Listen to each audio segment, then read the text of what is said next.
Scorching hot day here today near Flow HQ, so it's lucky that we have a scorching hot cross-country bike to talk about. Will, what are we looking at? We're looking at the Scott Spark RC 900 World Cup, which is a bit of a mouthful, but it's not a mouthful out on the trails. Obviously the Scott Spark is a name that is venerable in cross-country racing circles. It's a bike that has won World Cups and World Championships under Nino Schurter on multiple occasions, but it has had a massive refresh. Do you want to tell us a little bit about what Scott have done with this bike? Light, light, light, and making it as stiff as possible in the entirety of the frame. It's actually the lightest full suspension cross-country bike in the world at the moment. Despite that, you can see they've still got absolutely massive chainstays, which provide huge amounts of stiffness.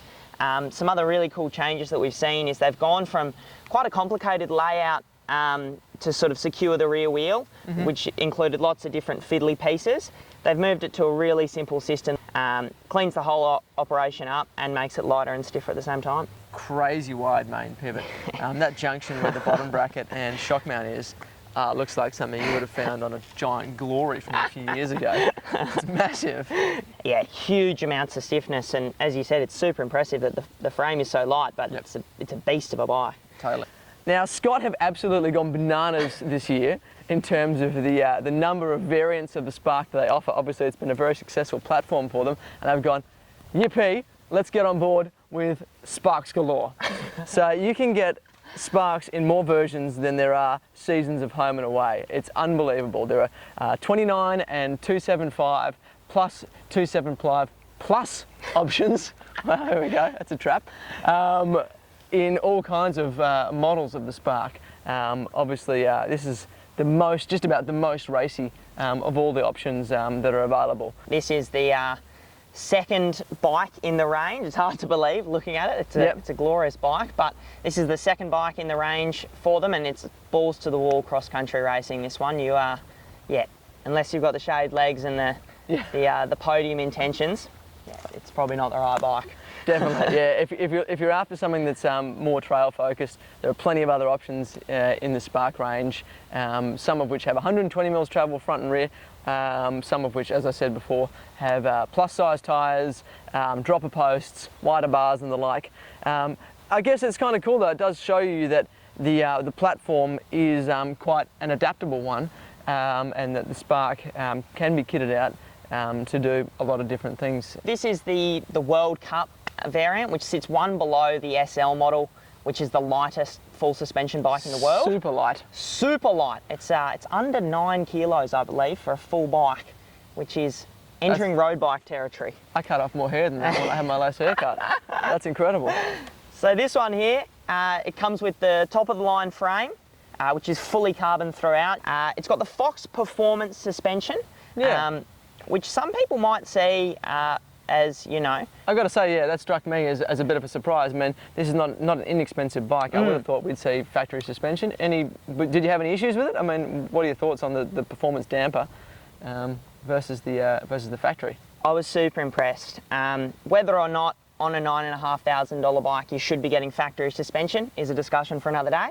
But the performance of the performance suspension was really, really good. I was a bit worried, to be honest, when they brought out the Stepcast platform that we were going to lose some stiffness, but I was really impressed. Obviously they've managed to shave a whole heap of weight off it, and it's still performed really well. What kind of ride does the rear end deliver? Is it your kind of brutally efficient cross-country ride, or has it got a bit more give about it? Off the top, it's pretty supple. Scott's twin lock system is you know, we've had gripes about the cable routing in the past, but the actual performance and being able to lock it out in a heartbeat means that in the open position, they've been able to create quite a supple ride. Now, interestingly, we see a bit of a mix of Shimano and SRAM, XTR brakes coupled with a SRAM Eagle drivetrain. Was this your first time on the Eagle? It was. It was my first time, decent amount of time on the Eagle. A 10 to 50, a 500% gear range. You're putting the front derailleur argument to bed right there. I can't remember a time when I would have needed a bigger gear range than what the Eagle provides. No.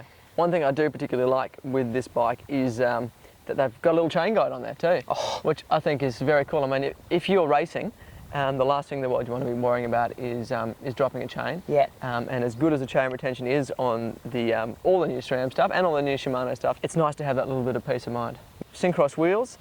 These are a very cross-country oriented wheel set, definitely. Very narrow rims and the super fast Schwalbe Rocket Ron tyres. As you said, they are super narrow.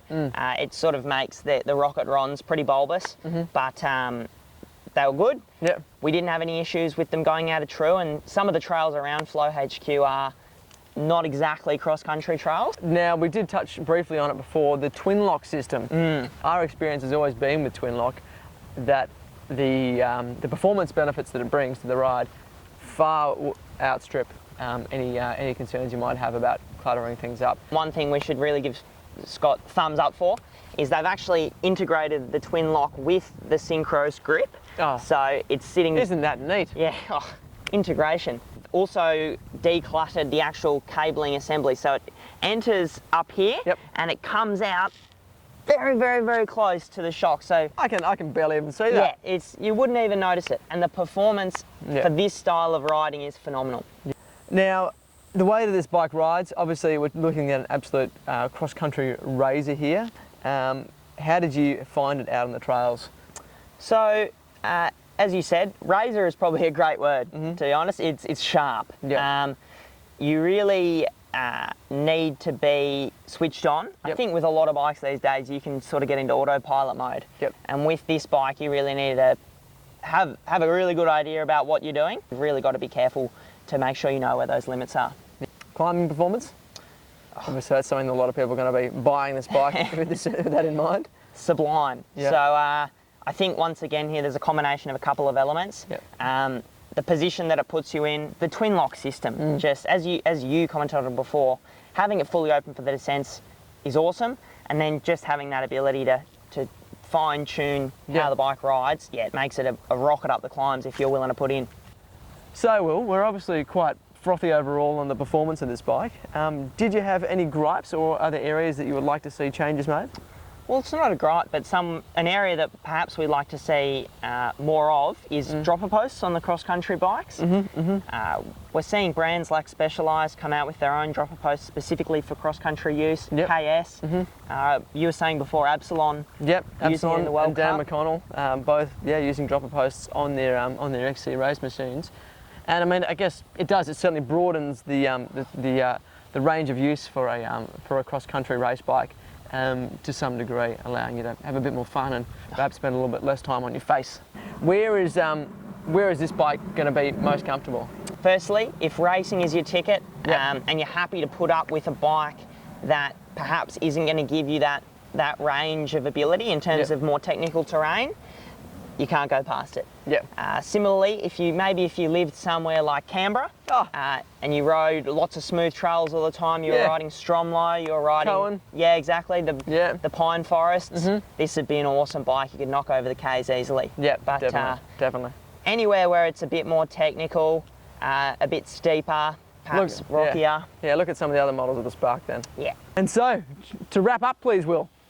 So that's the Scott Spark RC 900 World Cup, and the name really says it all. If you've got your eyes set on the World Cup, like you do, that's it. Yeah, this is one of the bikes that you'd definitely be having a look at.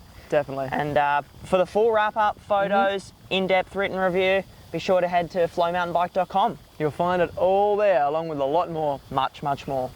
Good work, team.